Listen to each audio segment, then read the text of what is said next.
Bismillahirrahmanirrahim. Baiklah, selanjutnya saya akan menjelaskan tentang jual beli al-swap atau perdagangan valuta asing, di mana kata al-swap berasal dari kata al-ziyadah yang berarti penambahan, al-adal seimbang atau penghindaran dari pemalingan penukaran, atau bisa juga disebut sebagai transaksi jual beli.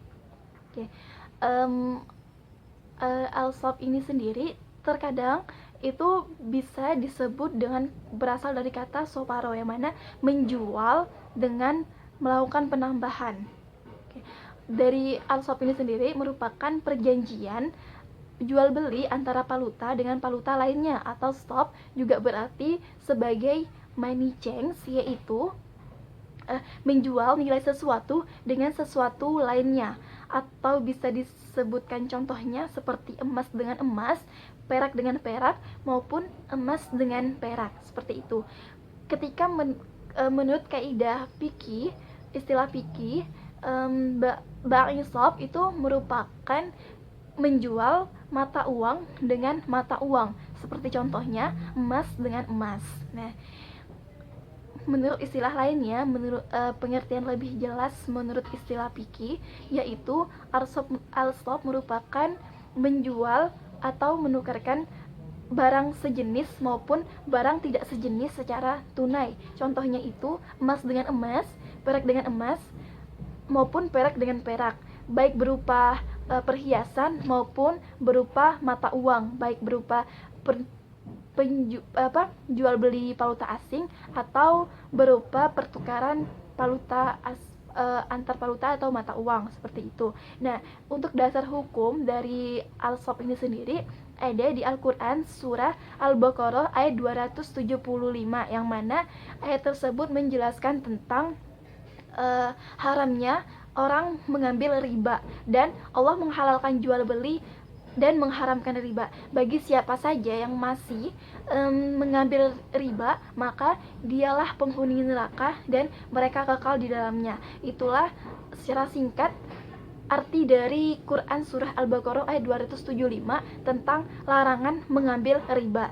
Sedangkan di dalam hadis, ada di hadis riwayat Ahmad dan hadis riwayat Bukhari yang menyatakan bahwa emas dengan emas, perak dengan perak, dan emas dengan perak, gandum dengan gandum, garam dengan garam itu boleh ditukarkan dengan syarat tidak adanya penambahan, atau tidak boleh diantara seorang yang melakukan pertukaran melakukan penambahan.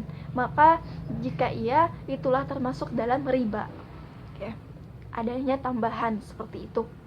Terus lanjut, menurut ijma ulama itu ada syarat-syarat dalam melakukan jual beli al-swap atau perdagangan valuta asing.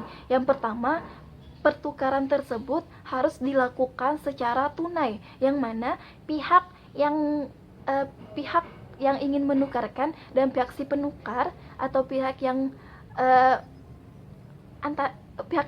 menerima atau pihak yang menukar itu harus ada secara bersamaan di tempat yang telah ditentukan dan secara tunai, tidak boleh secara tidak tunai, seperti itu. Terus yang kedua, motif pertukarannya harus dengan tujuan untuk komersil, misalnya perdagangan antar bangsa, tidak boleh dengan tujuan lain-lainnya.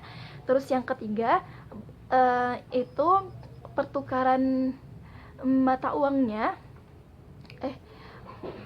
Terus yang ketiga, untuk tidak dihindari jika adanya pertukaran dengan syarat, misalnya hari ini, atau pembelian dengan syarat ya. Yang ketiga itu misalnya hari ini si A dengan si B membeli atau menukarkan barang sejenis dengan si B, atau menjual barang dengan si A menjual barang dengan si B dengan syarat si B harus membelinya lagi dengan tanggal waktu yang telah ditentukan. Nah, itu tidak boleh adanya pembelian bersyarat seperti itu. Nah, itulah menurut ijma ulama beberapa syarat yang bisa saya sebutkan.